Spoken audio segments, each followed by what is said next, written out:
Hello. నేను చందన. ఈరోజు నేను ఒక టాపిక్ గురించి మాట్లాడబోతున్నాను. అదేంటంటే సహజంగా టీనేజర్స్‌ని మనం అబ్జర్వ్ చేస్తే వాళ్ళు చాలా లోన్‌లీగా ఉంటూ ఉంటారు. అంటే వాళ్ళకి చాలామంది ఫ్రెండ్స్ ఉన్నారంటారు.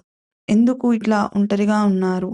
ఏంటి? అని ఎవరన్నా అడల్ట్స్ అడిగినప్పుడు సహజంగా వాళ్ళేం చెప్తారంటే, నేనేం ఒంటరిగా లేను. నాకు చాలామంది ఫ్రెండ్స్ ఉన్నారు. వీళ్ళు అని చెప్పి చాలా పేర్లు చెప్పేస్తూ ఉంటారు.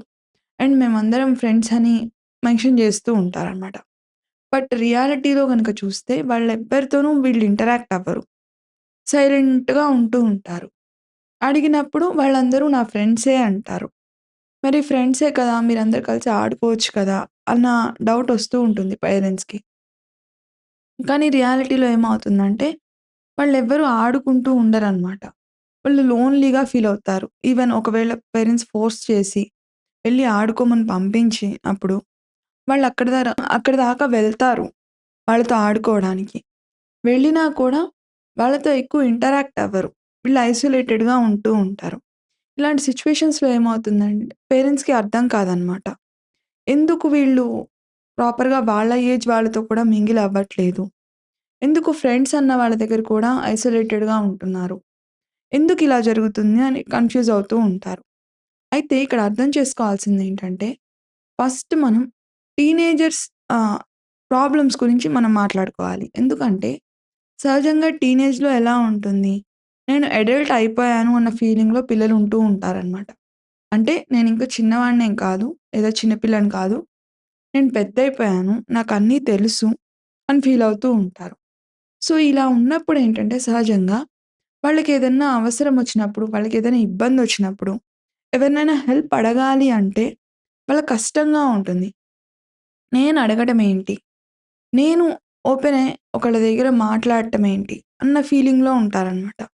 సో, ఇలా ఉండడం వల్లేంటంటే, వాళ్ళు పైకి చాలా స్ట్రాంగ్‌గా కనిపిస్తూ ఉంటారు. వీళ్ళేంటి ఇంత సీరియస్‌గా ఉన్నారు. ఏదన్నా మాట్లాడుతున్నప్పుడు అడల్ట్స్ కూడా ఇంత సీరియస్‌నెస్ మెయింటైన్ చేయరు. ఇంత మెచ్యూర్డ్ ఔట్‌లుక్ ఉంది వీళ్ళ దగ్గర.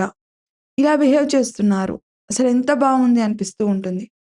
బట్ రియాలిటీ కొంచెం కదిలిస్తే వాళ్ళని చాలా బాధపడుతూ ఉంటారనమాట లోపల లోపల. మరి పైకి ఇంత స్ట్రాంగ్‌గా కనిపించారు గదా! ఎందుకిలా ఉన్నారు అన్నది అర్థం కాదు. ఇక్కడ సహజంగా ఏమవుతుందంటే ఈ ఏజ్‌లో వాళ్ళకి కొంత అడల్ట్ అయిపోయాము అన్న ఫీలింగ్ చాలా ఎక్కువుంటుందనమాట. దట్ టూ వీళ్ళు ఐడెంటిటీ ఎక్కువ కోరుకుంటూ ఉంటారు కాబట్టి, మేము పెద్దయిపోయాము. మమ్మల్ని ఇంకా పిల్లల్లాగా ట్రీట్ చేయొద్దు. మమ్మల్ని అడల్ట్‌లాగా చూడండి అన్న ఉద్దేశంలో ఏంటంటే, అడల్ట్‌లాగా బిహేవ్ చేస్తూ ఉంటారు. ఈ ప్రాసెస్‌లో ఏం చేస్తారంటే, లేని సీరియస్‌నెస్‌ని తెచ్చిపెట్టుకుంటూ ఉంటారనమాట. సీరియస్‌గా ఉండడం. ఏదన్నా అడిగితే తక్కువ మాట్లాడటం. ఎవరినైనా హెల్ప్ అడగాల్సొస్తే, నేను ఇంకొకళ్ళని అడగడం ఏంటి? అన్నట్టుగా బిహేవ్ చేస్తూ ఉంటారనమాట.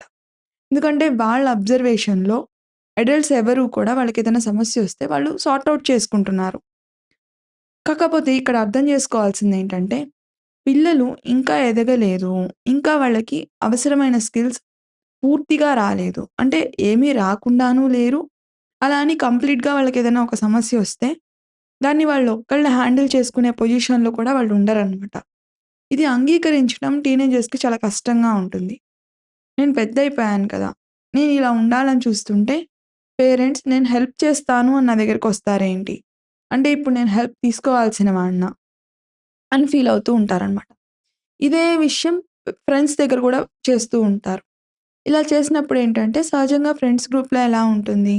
మీరు, మేము ఈక్వల్. మనకు అవసరమైనప్పుడు మ్యూచువల్‌గా హెల్ప్ చేసుకుందాము. మనం ఒక గ్రూప్‌గా ఉండి ఆడుకుందాము బేస్ అన్న టర్మ్స్ బేస్డ్‌గా గ్రూప్స్ అనేవి ఫార్మ్ అవుతూ ఉంటాయన్నమాట ఆ ఏజ్‌లో. అలాంటి గ్రూప్స్ ఫార్మ్ అయిన సిట్యుయేషన్‌లో మేము ఆ గ్రూప్ రిలేటెడ్ రూల్స్ ఏవైతే ఉన్నాయో, దేని పారామీటర్ బేస్డ్‌గా అది ఫార్మ్ అయిందో, అవన్నీ నేను కాదు. నేను వేరే ఇంకేదో అని ఫీల్ అవుతూ వీళ్ళు బిహేవ్ చేసినప్పుడేంటంటే, తెలియకుండానే ఆ గ్రూప్ నుండి వీళ్ళు ఐసోలేట్ అయిపోతూ ఉంటారు. ఇలా ఐసోలేట్ అయిపోయినప్పుడేంటి, వీళ్ళు మళ్ళీ వెళ్లి జాయిన్ అవ్వడానికి నేనెందుకు జాయిన్ అవ్వాలి అన్న ఫీలింగ్ ఉంటుంది.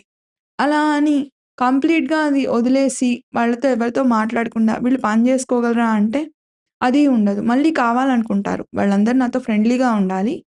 కానీ వాళ్ళుగా వచ్చి నాతో ఫ్రెండ్లీగా ఉండాలి అని కోరుకుంటూ ఉంటారనమాట. పేరెంట్స్ దగ్గర కూడా ఏంటంటే, పేరెంట్స్ అడిగితే నేను చెప్దాం. నేనుగా వెళ్లి వాళ్ళనేమి అడగొద్దు. వాళ్ళ హెల్ప్ నేను తీసుకోవడం ఏంటి?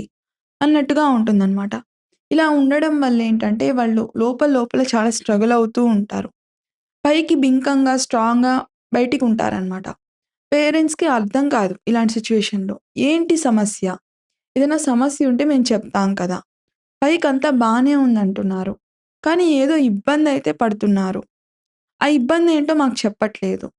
ఇలా అయితే ఎలా అని ఫీల్ అవుతూ ఉంటారనమాట. ఇలాంటప్పుడేంటంటే వాళ్ళు తెలియకుండానే ఎక్కువ ఇరిటేట్ అవుతుంటారు. సరే మీరే ఒక స్టెప్ పేరెంట్స్‌గా ఒక ముందడుగేసి ఏదన్నా మేము హెల్ప్ చేస్తాము అంటే, నాకేం అక్కర్లేదు. నేను చేసుకోగలను. నేను నిన్ను హెల్ప్ అడిగానా ఏంటి? ఎందుకు నా విషయాల్లో ఇంటర్ఫియర్ అవుతున్నారు? ఇలా కౌంటర్‌గా బిహేవ్ చేస్తూ ఉంటారనమాట.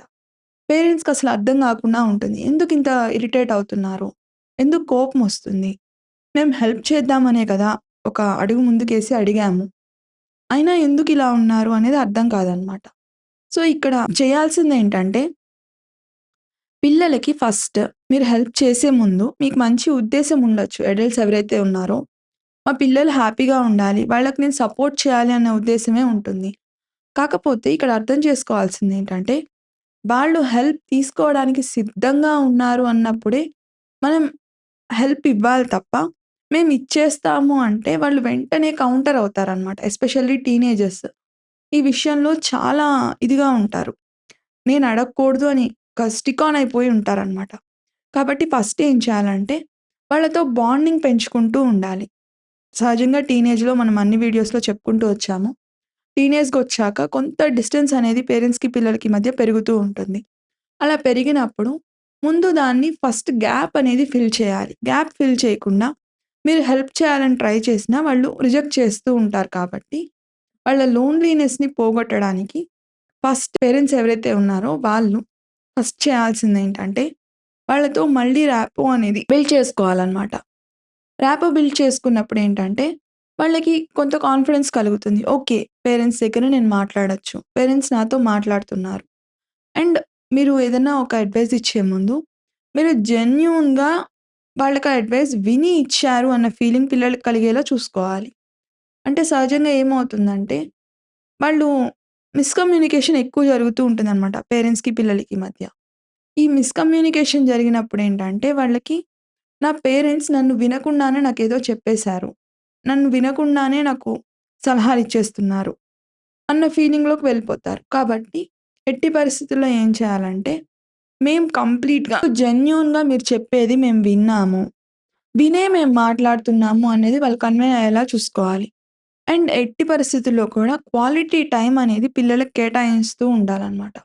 చాలామందేంటి ఎంత టైం 1 అవర్ డైలీ నేను స్పెండ్ చేస్తున్నాను. డైలీ 6-7 నా పిల్లలతో నేను కూర్చొని మాట్లాడుతూ ఉంటాను. ఇలా టైమింగ్స్ చూసుకుంటూ ఉంటారు. బట్ ఇక్కడ అర్థం చేసుకోవాల్సిందేంటంటే, టైమింగ్స్ చూస్తూ ఉన్నప్పుడు తెలియకుండానే ఈ 1 అవర్ నేను పేరెంట్స్‌తో గడపాలి. ఇదొక నాకు రూల్‌లాగా అయిపోయింది. పేరెంట్స్ ఈ టైంలో వచ్చి నా దగ్గర కూర్చుంటారు అని ఫీల్ అవుతూ ఉంటారు. మెల్లమెల్లగా ఏమవుతుందంటే మెకానికల్‌గా వాళ్ళక్కడ ఆ టైంలో బాడీ అక్కడ పెట్టి వదిలేయటం. ఉన్నారు కదా! ఇక్కడ కూర్చోవాలి కదా! అన్నట్టు ఉండడం. ఇలా చేస్తూ ఉంటారన్నమాట. అలా కాకుండా ఎప్పుడూ కూడా ఒక టైంకి ఫిక్స్ అవ్వద్దు. ఇంత టైం నేను పిల్లలతో స్పెండ్ చేయాలి డైలీ. ఇంత టైం ఉండాలి అని ఫిక్స్ అయినప్పుడేంటంటే స్ట్రిక్ట్ అయిపోతారు పేరెంట్స్. అలా కాకుండా ఏంటంటే జెన్యూన్‌గా అంటే వాళ్ళు కొంత ఇనిషియేట్ తీసుకొని ఒక విషయం చెప్తున్నప్పుడు, నాకిలా అనిపించింది. నా అభిప్రాయం ఇది. నీకెందుకు ఇలా అనిపించింది? మీ వెర్షన్ ఏంటసలు? నాకు ఏదైనా చేంజెస్ అవసరమైతే నేను చేసుకోవడానికి రెడీగా ఉన్నాను. నాకు ఎక్స్‌ప్లెయిన్ చేయండి అన్నట్టు మాట్లాడినప్పుడేంటంటే, ఒక స్ట్రాంగ్ కన్వర్జేషన్ అనేది బిల్డ్ అవుతుంది. మంచి ర్యాపో అనేది డెవలప్ అవుతుందనమాట. సో, టైం ఎట్టి పరిస్థితుల్లో పిల్లల దగ్గర రిస్ట్రిక్ట్ చేయొద్దు. ఈ టైం నేను కేటాయించాలి. 1 అవర్ నేను పిల్లలతో గడపాలి. లేదా హాఫ్ అన్ అవర్ నేను పిల్లలతో ఆడుకోవాలి. అలా టైం పెట్టుకోవడం కాకుండా, పిల్లలు ఇనిషియేట్ తీసుకొని మీ దగ్గరకొచ్చినప్పుడు మీరు మాట్లాడుతున్నప్పుడు ఏంటంటే, వాళ్ళు కొంత ఓపెన్ అవుతారు. వన్స్ ఓపెన్ అయినప్పుడు మనం వాళ్ళకి అర్థమయ్యేలా చేయొచ్చనమాట. గ్రూప్ అంటే సర్టెన్ రూల్స్ ఉంటాయి. వాళ్ళిలా ఫార్మ్ అవుతారు. ఇలా ఫార్మ్ అయినప్పుడు మీరు కొంత అడ్జస్ట్ అవ్వాల్సొస్తుంది. మీ ఫ్రెండ్స్ కూడా కొంత అడ్జస్ట్ అవుతున్నారు కాబట్టే, గ్రూప్‌లో వాళ్ళు బాగా ఉండగలుగుతున్నారు అనే విషయాలు మనం చెప్పడానికి అవకాశం పెరుగుతుందనమాట. అలా కాకుండా వీళ్ళేదో ఇబ్బంది పడుతున్నారు, ఏం ఇబ్బంది పడుతున్నారు అని అడుగుతూ ఉంటే ఏంటంటే, వాళ్ళెప్పటికీ చెప్పకుండానే ఉంటారు. ఎంత ట్రై చేసినా మీరు వాళ్ళు చెప్పరు తప్ప, మీ మీద ఇంకా కోపం గూడా పెంచుకుంటూ ఉంటారు. అన్నిటికి నన్నడుగుతారు. ప్రతిసారి ప్రశ్నలతో నన్ను విసిగిస్తూ ఉంటారు అన్న ఫీలింగ్ పెరుగుతుందనమాట. అలా కాకుండా మీరు కొంత బాండింగ్ పెంచుకొని, తర్వాత పిల్లలకి గ్రూప్ ఎలా ఫంక్షన్ అవుతుంది, ఫ్రెండ్స్ మధ్య ఒక్కొక్కసారి గ్యాప్ ఒస్తూ ఉంటుంది. ఇది సహజం అన్న విషయం మీరు సిట్యుయేషన్ తీసుకొచ్చి ఎక్స్‌ప్లెయిన్ చేసినప్పుడేంటంటే, వాళ్ళు కొంత కన్విన్స్ అయ్యే అవకాశం పెరుగుతుంది. తర్వాత వాళ్ళు వాళ్ళ ఫ్రెండ్స్‌తో కూడా మంచిగా రిలేషన్ పెంచుకోగలుగుతారు. అప్పుడు వాళ్ళకున్న లోన్‌లీనెస్ ఏదైతే ఉందో, అది ఈజీగా వాళ్ళు హ్యాండిల్ చేసుకునే అవకాశాలు పెరుగుతాయన్నమాట.